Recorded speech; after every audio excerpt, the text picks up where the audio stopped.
Today, I'm going to explain a science fiction comedy drama television series called Upload. Spoilers ahead, watch out, and take care. In the year 2033, the world has become entirely digitalized. The most outrageous invention is the virtual afterlife. It is a place where people can stay after their death and enjoy all the materialistic things that they couldn't have when they were alive. When a person dies, his body is frozen and his consciousness is uploaded to the afterlife of his choice. He basically becomes like a character in a video game, but with consciousness and memories. This way, one can live for eternity, talk to their friends and family who are still alive, and even meet them once they die and are brought to the digital heaven. This process of joining the virtual afterlife is called Upload. It is managed by a large corporation that employs thousands of programmers to make the afterlife as realistic as possible. One of such employees is 25-year-old Nora. Her job is to guide new uploads through heaven and help them settle in. She talks to them via a program and can meet them as her virtual self.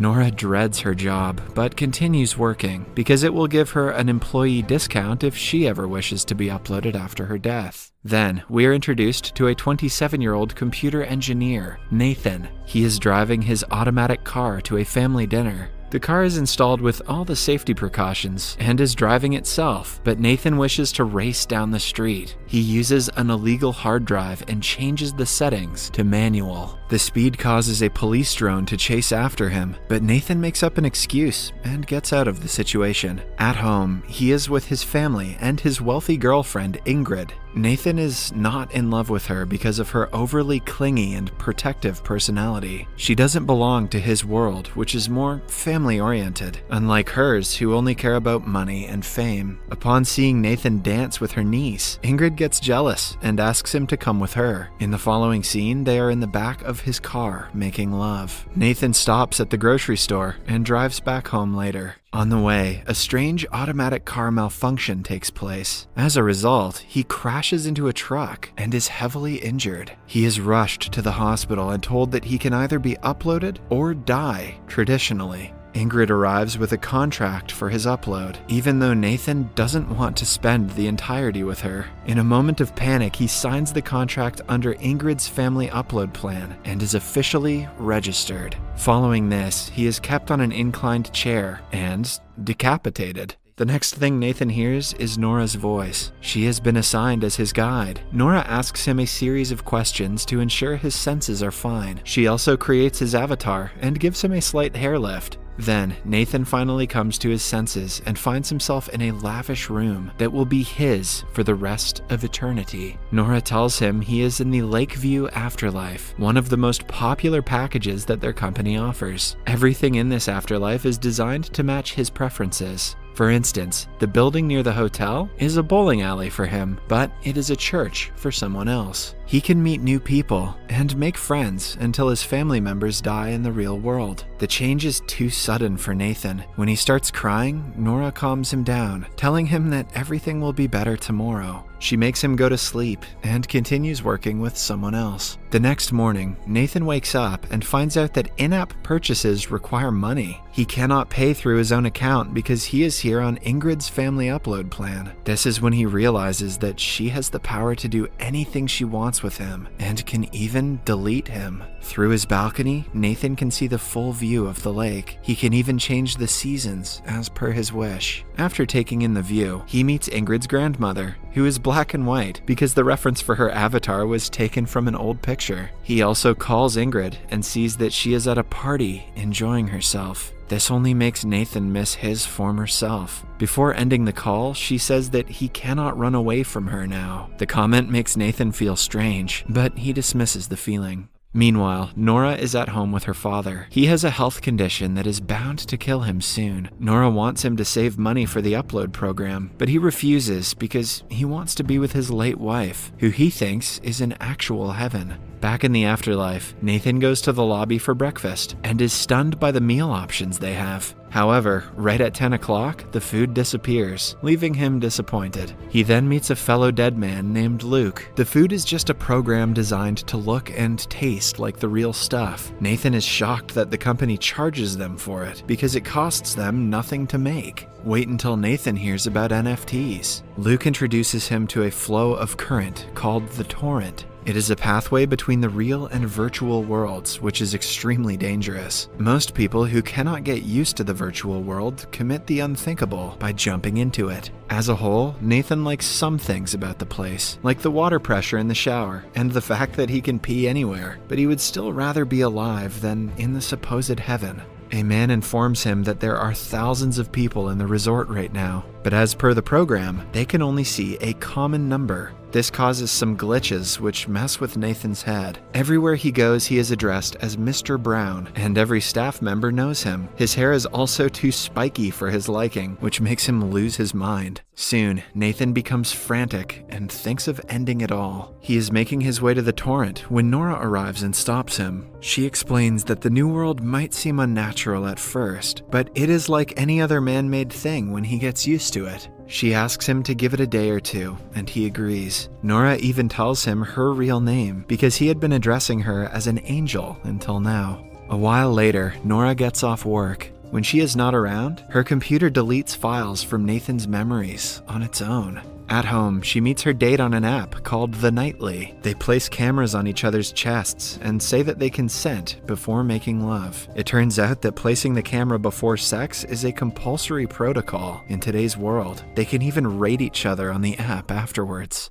The following day, Nathan is assigned to pet therapy because of what he tried to do yesterday. He is paired with a golden retriever, but one that actually talks. A therapist from the real world is controlling the dog because it is only a medium to make the patient feel better. As a productive homework assignment, Nathan is asked to write the names of 5 people he meets today. In the meantime, Nora comes to her boss with paperwork that says her father is entitled to her employee discount, but she is denied the discount because only the employees with 4.6 ratings or above can get it. But Nora has 4.59. The difference is insignificant, but her boss doesn't care. In the afterlife, Nathan calls Ingrid and finds her in a spa getting stem cell injections and vaginoplasty. She is getting ready for his funeral tonight, but is more excited about the decorations than getting to see him. Following the call, he goes looking for new people to write about them in his diary. He meets a kid named Dylan, who died at the age of 12 and has been there ever since. But the kid is too busy fighting the game mode thugs to talk to him. Next, he meets David Choke, the former owner of the second largest privately owned company. He is worth billions of dollars and is enjoying a lavish afterlife. On being asked what he did for work, Nathan reveals that he and his friend Jamie were making an app that allowed people to make their own afterlife where they can live with their families. That way, they wouldn't have to pay a hefty sum to the current owners of Lakeview for a bunch of unnecessary programs. After listening to this, David casually says that Nathan was murdered. Since he was about to make a $6 billion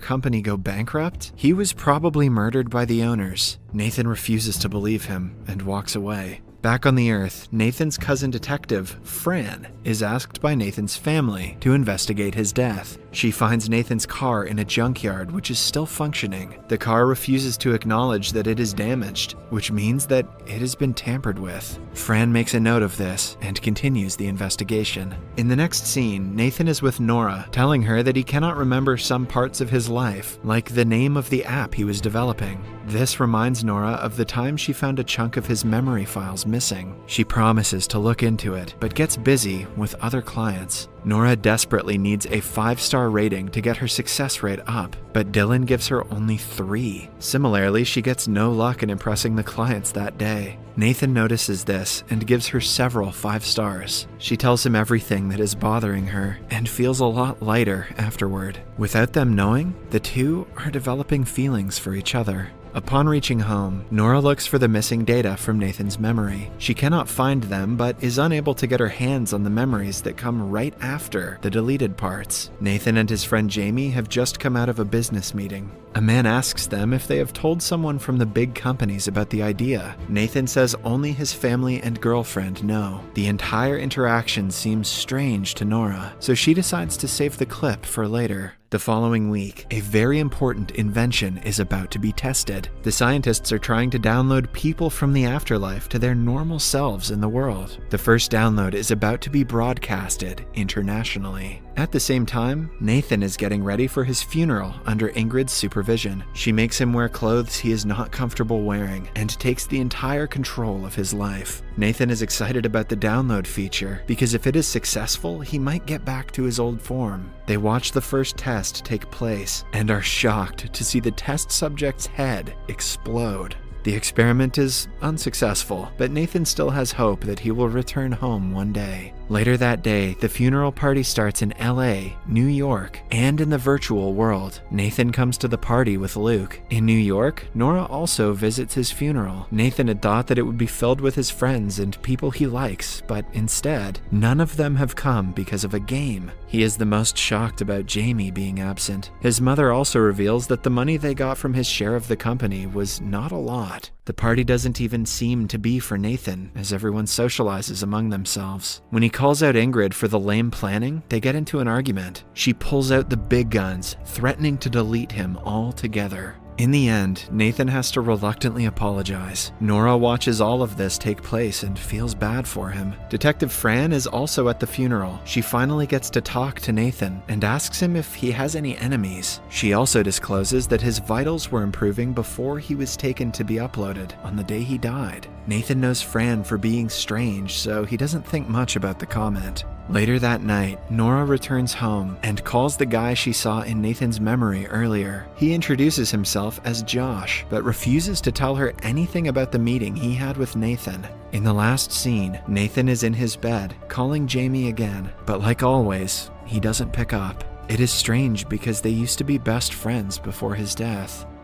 If you enjoyed this video, please don't forget to share it with your loved ones so they can enjoy it too.